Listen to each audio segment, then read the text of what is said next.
This segment's being sponsored by the Tennessee Wildlife Resources Agency. Join us in preserving and protecting Tennessee's wildlife.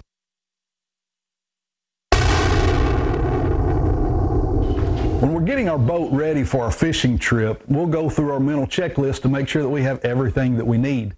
But you know, there's one particular item that if we forget, well, our trip is sunk.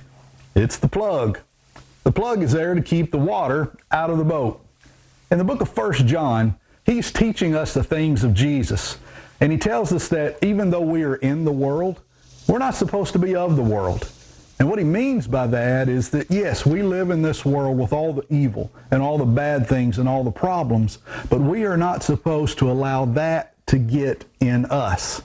It's just like our boat. When we take it out on the water, as long as the boat is in the water, things are good.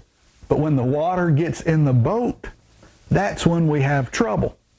So my challenge for you this week is this: don't allow the things of the world to change you or affect you. There's so many negative things, so many bad things that are going on today. Don't allow them into your life. Be informed, but don't be conformed.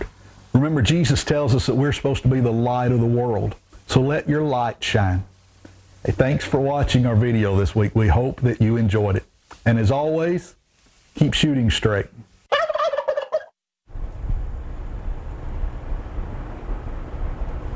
All right, everybody, this segment's being sponsored by our friends at Taylor's Archery, and I'm going to go ahead and do something a little different. I want to tell y'all they're located at 100 East Lauderdale Street in Tullahoma, Tennessee, and y'all can check them out at taylorsarchery.com or on Facebook as well.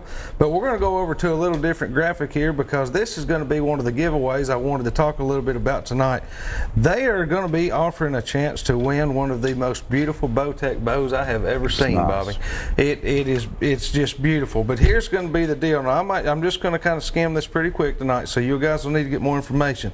If you know anyone who's an active or retired member of the military, police, fire, EMS, and they live or work or stationed in the state of Tennessee, and they love to archery, bow hunt, things like that, and you want them to be, you know, someone you think is deserving of this bow, here's what they want you to do. They want you to nominate this person to win this bow. So you're looking for someone to nominate. They want you to nominate the potential winner. And you can do that at www.taylorsarchery.com. Just fill out the form. They would like you to add a couple pictures if you can. They're really doing this up, Bobby, and they just really wanting to show appreciation. But you're going to need to share and like a post and have them nominated by July the 15th at 12 o'clock. And then Taylor's Archery will select 5 nominees after that point, and they're going to put them on their website, and they're going to have a vote. And on July the 20th, the finalists will be announced, and on the 24th, we're going to know who's won this bow. And that's so really it's just a few weeks time. So guys, if you go on over to taylorsarchery.com now, learn a little bit more about this, and think of somebody that you would like to nominate. There's so many out there that are deserving right now, and just get out there and nominate somebody that you know would love to have this in their hand. That's a prize of a lifetime right It there. is, and I couldn't say enough about Taylor's Archery for doing what they're doing here. And again, we're going to get more and more information about that over the next few weeks, but be sure y'all check that out. Y'all can call us here tonight, 615-737-7767. If you have any questions or comments for us, while you got Mr. Bobby in the house, you got some questions about Dell Hollow or smallmouth or something, it's a good time to call. But while we're waiting on some of those to come in, Bobby, let's talk a little bit about kind of the goings on right now. You said the fish are mostly still in the same pattern they were in when I was there. Do you feel like as it warms up over the next, because you know as well as I do, 3 or 4 weeks from now it's going to be that much hotter again, they're going to get down even deeper? They're going to go to the channels? What do you think? What are they going to do at that point? They're going to go deeper. I've fished transitions a lot, and of course a lot of these transition areas, you've got shallow spots and little flats that drop off. I'm fishing creek channel bends or river channel bends. I just follow them fish out. As the thermocline increases in depth, you can monitor that on electronics today. You can kind of see where all your bait fish are holding. Just move out deeper, and it's not uncommon. And in August, we're fishing 30, 35 feet deep and catching these, you know, decent smallmouth and largemouth even. Right, they're both all down down there. You know, they are. We caught them side by side the other night. Exactly. I mean, you know, they're all down there. A good question I thought too about, let's say a time like this weekend, Dale Hollow does have a lot of traffic. Center Hill has a lot of traffic. Old Hickory Priest, you know, a lot of these lakes do. Let's say someone wanted to fish this weekend and you're entering the lake, let's say Saturday afternoon, and it's been beat to death all day. Is there anything you think would give you a little advantage somewhere on the lake that might be a little different than another if the lake's been run on all day? I really truly would go up in some of the no ski zones. Usually the boaters that you have up in them areas are the swimmers, or they tie up in groups and visit and what have you. Usually then at a little before dark they leave and go back to their houseboat. I like to go into the creeks where I've got a deep creek channel. I'll go back in those places a little more protected. It's not been beat up all day. Then as the night progresses, 11, 12, 1 o'clock, I'll venture back out to the main lake. Those fish will start moving back out at that point. And they'll get around that grass, some of that deep grass, and kind of do the same thing you generally do. It's just fish a little deeper and slower. Yeah, it's you can still catch them even on these busy weekends. Just be careful. You know, just that's the biggest thing. Safety's the biggest. Be careful. When you get out there, if you do get out there at night like we did, be sure to run your lights. You know.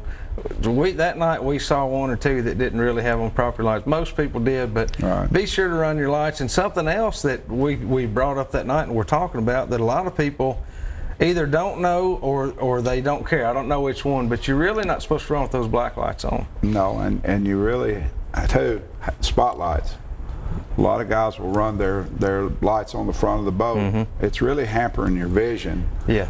The other thing that really does real bad is if I'm a boater running down the main lake and I see a light, I see 2 white lights, I don't see no navigational lights. You don't see it red and green. Your port and starboard lights will tell you which direction that boat's going. If you see both of them, you know they're coming right for you. Yeah. So that, you know, that's really important to make sure that you don't run. You might hit your spotlight briefly to see if something's floating or whatever, but always shut it back off. Don't run the main. Don't just keep on running across the lake with them on. You know, like you say, you think you're helping yourself a lot, but truth be known, once your eyes get adjusted, you're really putting yourself more of a hazard than anything. And that night we could see just fine. You know, I mean, once your eyes adjust, especially if you've got a moon to fish with, you can see pretty well. Don't get too carried away following on that graph either. I mean, it'll keep you in the channel, but it's not going to show you a log or something. That's right. That's exactly right. Close is only good in horseshoes. You know, that's why when the video got dark, you went in the driver's seat of my boat for that reason. For that reason. I mean, Bobby knows the lake up there better than anybody in the world, but definitely better than I do. So, you know, I handed it over. I knew I could have an excuse to drive Brandon's new boat. That was it, wasn't it? That's all you needed. That's all I needed to go for. That's all you needed. I said, hey, Brandon, I know how to get up there. Yeah, we'll take you up there. I won't run over nothing. I'm not saying he couldn't done it, but I mean, I wanted to drive his new boat. Well, safety first. That's the biggest thing. Well, thank you for letting me drive. It was awesome. Guys, let's go on over and do this week's tip of the week. This week's tip of the week is being sponsored by Phoenix Custom Quality Rods. Y'all can find them at phoenixrods.com or here in the state of Tennessee. Call Mr. Jim Brewer at 931-213-1455 and let him get one in your hands, and you'll see what we love so much about them.